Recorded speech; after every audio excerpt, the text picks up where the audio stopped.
Now that we've finished looking at cell division, we're going to jump into our next topic, which is the topic of inheritance and how all of these incredible traits and genes are passed from one generation to the next. Now, before we can really jump into current and contemporary understanding of inheritance, it's really important that we understand where our current understanding is based on. Now, Gregor Mendel was a scientist working in the 1800s, and in the year 1865, he proposed this idea of inheritance. His idea of inheritance was based on three key laws. The first law, the law of dominance, tells us that there are at least two factors, or what we now know as alleles, for every characteristic. And what this law of dominance suggests, and the key part here, is that one factor or one allele is dominant over the other. The second law proposed by Mendel was the law of segregation. And again, this states that our two alleles segregate with one factor in each gamete, and then when our two gametes come together, they recombine at fertilization.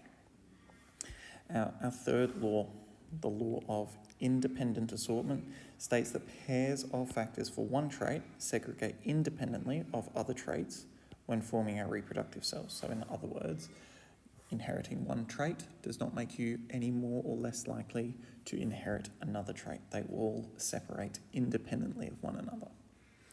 Now, before we can jump into things like Punnett squares, it's important that we define a few of these keywords. So things like allele.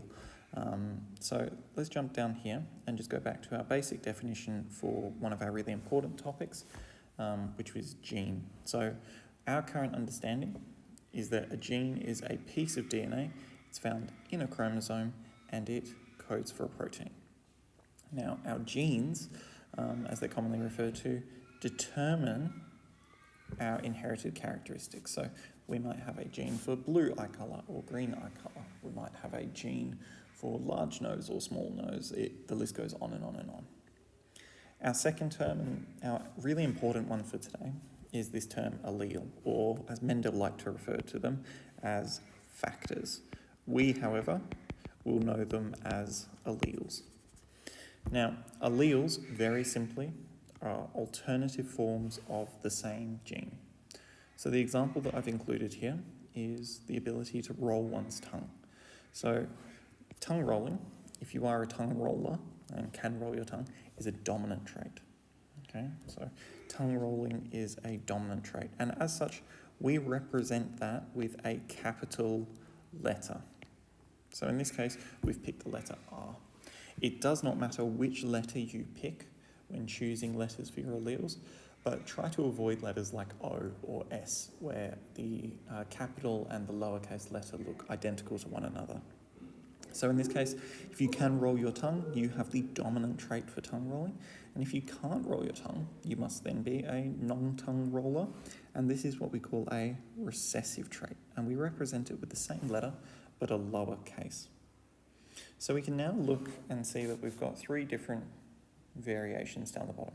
We know based on Mendel's laws above that, well, we inherit two versions of an allele, one from each parent, so a paternal and a maternal version. And we know that if one parent was dominant, then the other parent was dominant, then we will be a tongue roller. Okay. On the other side of the spectrum, we know that if one parent gave us the trait for non-tongue rolling and the other parent gave us the trait for non-tongue rolling, we would be a non-tongue roller. However, the third instance is where it gets really interesting. If we had one parent who was dominant and another parent who carried the trait for non-tongue rolling, we would still be a tongue roller. And the reason that we would still be a tongue roller is that the dominant trait overrules the recessive trait. So in these two instances on the left-hand side, we refer to these organisms who contain two of the same, so either two dominant alleles or two recessive alleles, as homozygous. Homo meaning same. When we look at this organism on the right, however, our tongue roller with a dominant allele and a recessive allele, we refer to these individuals as heterozygous. Heterozygous meaning different. So when we're looking at our alleles, when we're looking at dominant and recessive alleles, number one, it's important that for dominant we use capital letters. For recessive, we use lowercase letters. When we have two organisms and they come together to produce a new zygote, and the new zygote inherits two dominant alleles, they will be homozygous dominant. Or if we have two versions and they come together with two recessive alleles, they will be homozygous recessive. And this homozygous dominant means, well, I have two copies of the dominant allele, and homozygous recessive means I have two copies of the recessive allele. There's no second word for heterozygous. You either are heterozygous or you're not, because heterozygous simply means that you have both a dominant and a recessive allele.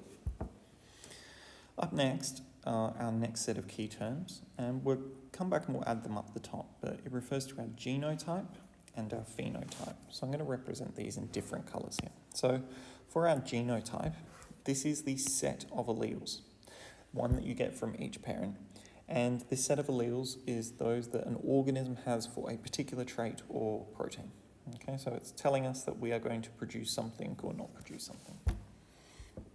Our phenotype, to make it different now, is the physical appearance. So it's what you display. It's not necessarily what you inherit. Well, you do inherit it, but it is largely what you show. It is what you express. So if we have a look on our example on the right, our genotype, we have a few variations. So for our genotype up the top, we can be homozygous, capital B, which would be homozygous dominant. So when we're writing our genotype, we would just write B, well, you know what, I'll move it here, we'd just write B. Now for heterozygotes, we're showing two scenarios here. We're showing big B then little b, and little b then big B.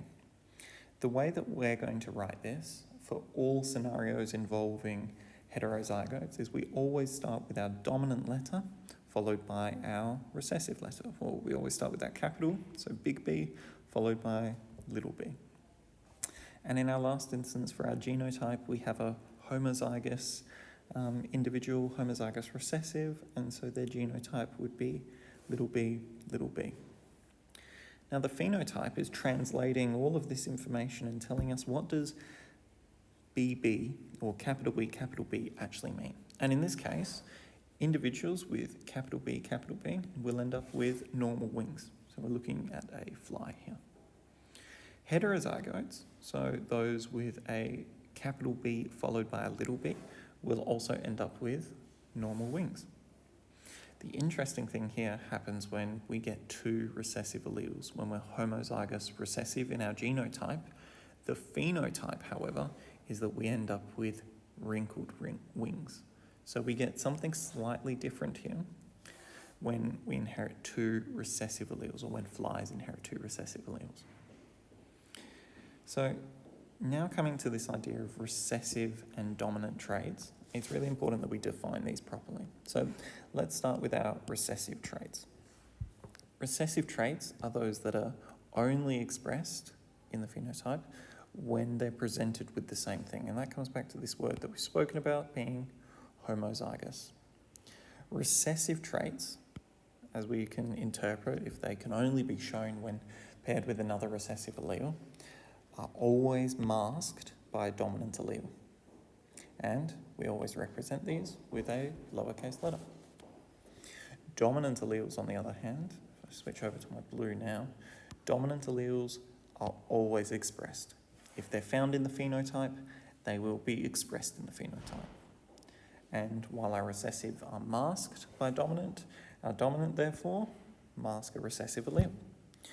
Dominant, as we've mentioned already, are always represented by a capital letter. So if I was to write that next to dominant, in this case, again, back to our tongue rolling example, our dominant allele would be R, our recessive allele would be little r. Our final words, we've mentioned them already, but just to put a little bit more context with them, is our first word here, homozygous. Now, another word for homozygous, you might have heard it if you have a cat or a dog at home. A homozygous organism is a purebred organism. They possess two identical alleles of the same gene. So if we look at tongue rolling, we could be capital R for our tongue roller, or we could be little r for our non-tongue roller. When we look at our heterozygotes, on the other hand, our heterozygotes are our hybrids. They contain two different alleles, or they contain both the dominant and recessive allele. If there is a dominant allele though, as we just spoke about, it will always be expressed because it masks the presence of the recessive allele. So for our heterozygotes, we are always going to write them starting with our capital, followed by our lowercase letter. I will write the reverse down here, and I'll put a big old cross through it. Let's just keep to writing our heterozygotes starting with the capital, followed by a lowercase letter.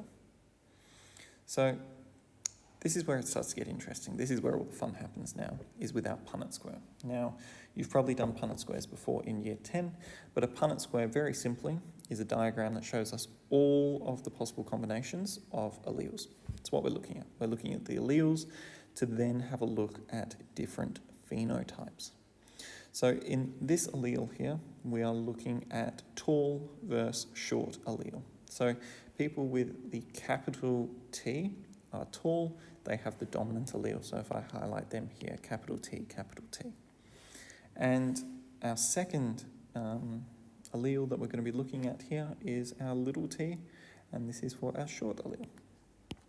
Now, what we notice at the very start is this box up the top refers to parent 1. And what we can tell about parent 1 is that they are a heterozygote. They have both the dominant and the recessive allele. We then have a look and we can see over on the left-hand side we have parent 2.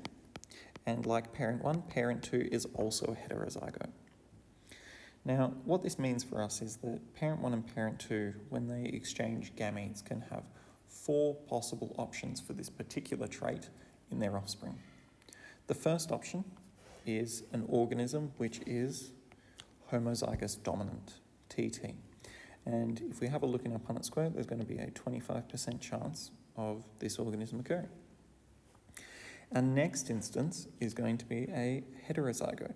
So T, capital T, little t. And we get our capital T from parent 2 and our little t from parent 1. This also has a 25% chance of occurring. Same with our remaining two. I'll fill these in now. Now, when we look at our third organism, we get a capital T from parent 1 and we get a little t from parent 2, creating another heterozygote. And our last organism receives two recessive allele from each parent, so 2 recessive alleles, and we end up with little t, little t.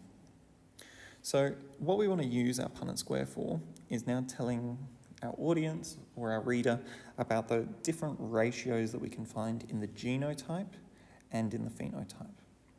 So if we start with our genotype and we refer to our Punnett square, we can see that we have a 25% chance, or we have a 1 in 4 chance to get a homozygous dominant individual.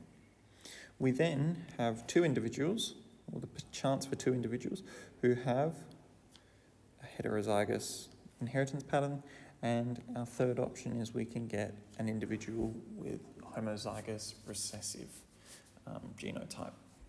So the first instance that we've done here is we have used a ratio. The next way that we can represent this same information is we can represent it as a fraction. So if fractions are your thing, we can see here that we have a 1 in 4 chance of getting homozygous dominant. We have 1 in 2 chance, because half of our population is heterozygous, for capital T, little t. And then same with our homozygous dominant, we have a 1 in 4 chance of getting a homozygous recessive individual.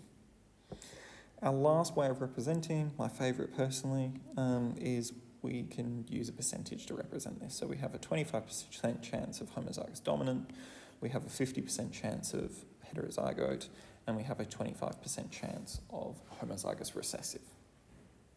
So that there is our genotype. But now comes the important part, which is actually converting our genotype, which can be a little bit of scientific jargon, into our phenotype. So what we actually see. And what we actually see in this case is tall is always going to overrule or mask our short allele. So in this case, individuals with a capital T, individuals who carry that dominant allele are going to always be dominant. So if I represent dominance here in yellow again, like I did at the start, we're going to end up with 3 tall individuals, or we'll end up 3 out of 4 tall, or we'll end up with 75% tall. And that's just us adding those 2 variations of our dominant allele together, being in our heterozygote and in our homozygous dominant genotypes. Our last, once we've done all the math on that, we can very quickly discover that our short individuals, well, it's going to be a 3-to-1 ratio, or if we have 3 out of 4 being tall, 1 out of 4 must be short, or if 75% are tall, 25% must be short.